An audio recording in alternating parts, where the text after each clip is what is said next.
Quelque part au plus profond de l'Ancien Testament, caché dans les pages de l'histoire biblique, se trouve l'histoire fascinante de l'Arche d'Alliance.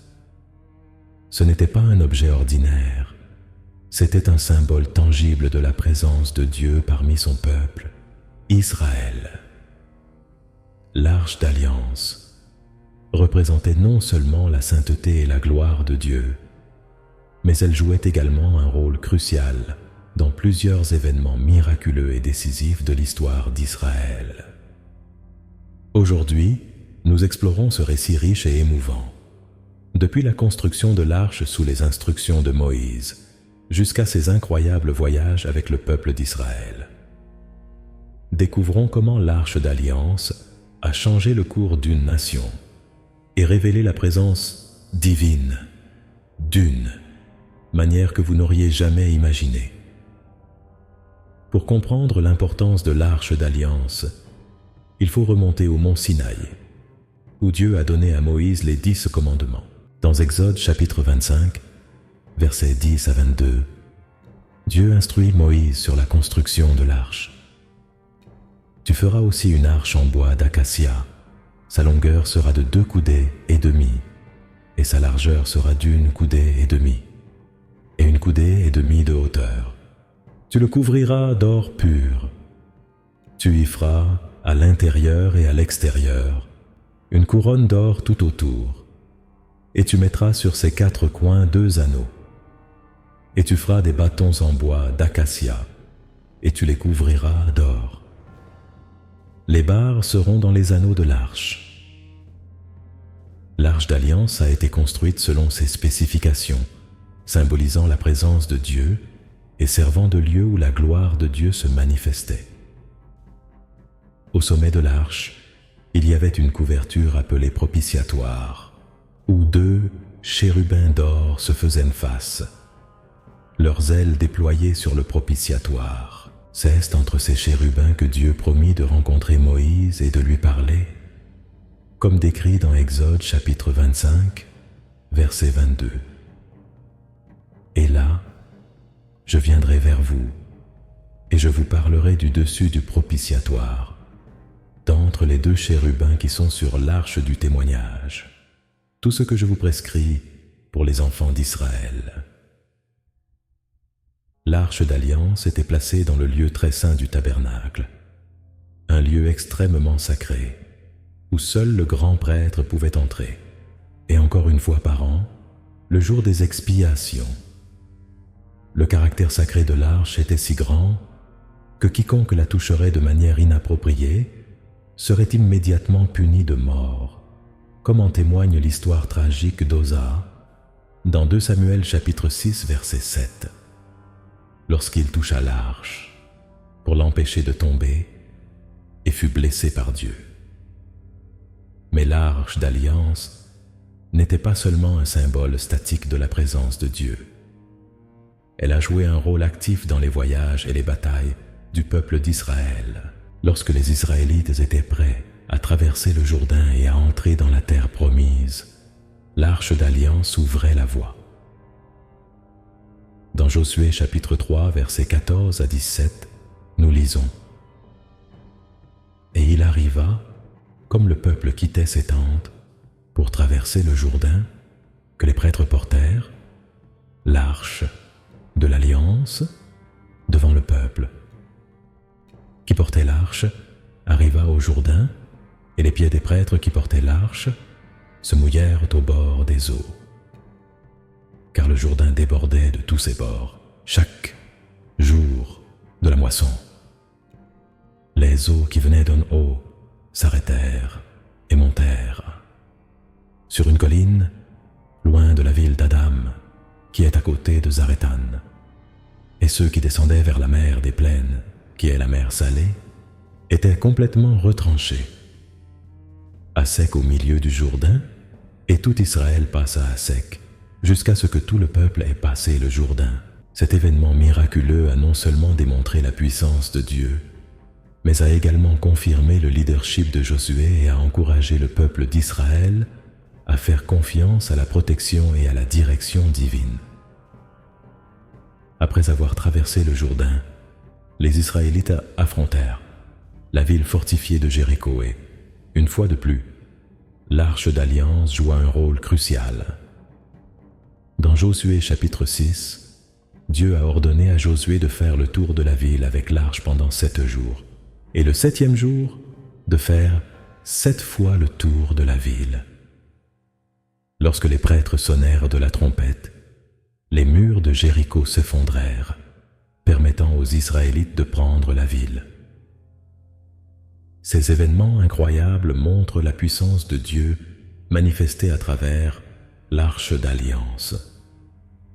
Mais l'histoire de l'arche comprend également des moments de désobéissance et de tragédie. Lorsque les Israélites ont commencé à utiliser l'arche comme un talisman porte-bonheur, plutôt que comme un symbole sacré de la présence de Dieu, ils ont dû faire face à de graves conséquences. Dans 1 Samuel chapitre 4, lors d'une bataille contre les Philistins, les Israélites emmenèrent l'arche d'alliance sur le champ de bataille, espérant que sa présence leur garantirait la victoire. Cependant, en raison de leur désobéissance et de leur manque de respect pour le caractère sacré de l'arche, les Israélites furent vaincus et l'arche fut capturée par les Philistins.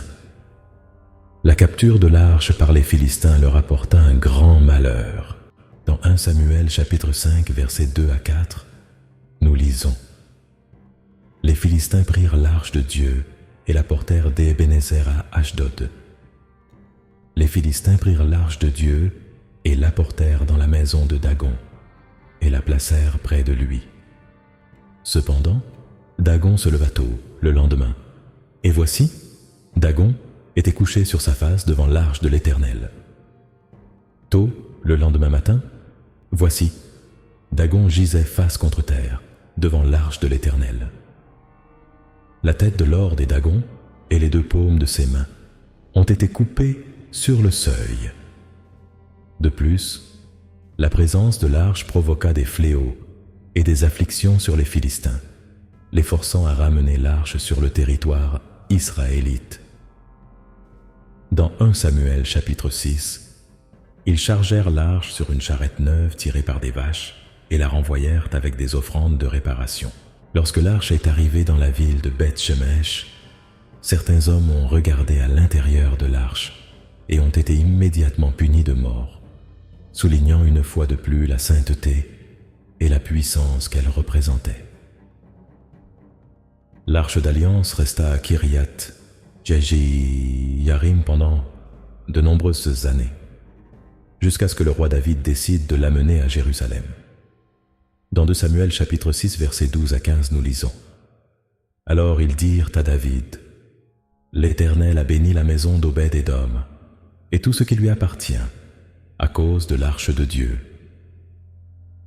L'arche de Dieu monta avec joie depuis la maison d'Obed-Édom jusqu'à la ville de David.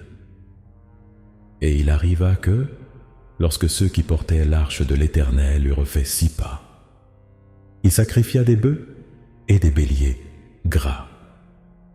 Et David était ceint d'une éphod de lin.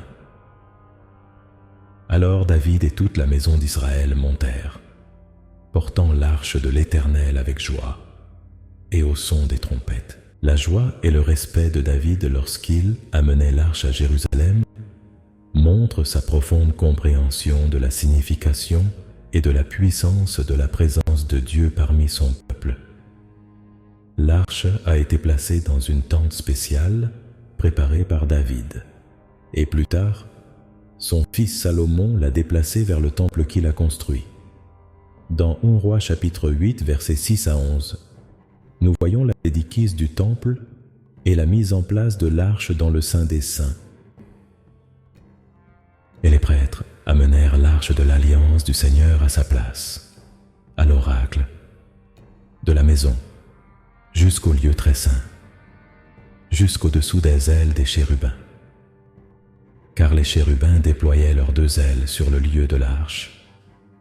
Et les chérubins couvraient l'arche et ses poteaux par-dessus, et les poteaux dépassaient, ainsi que les extrémités des poteaux étaient visibles du sanctuaire. Avant l'oracle, cependant, elles ne pouvaient pas être vues de l'extérieur. Et elles sont restées là jusqu'à ce jour.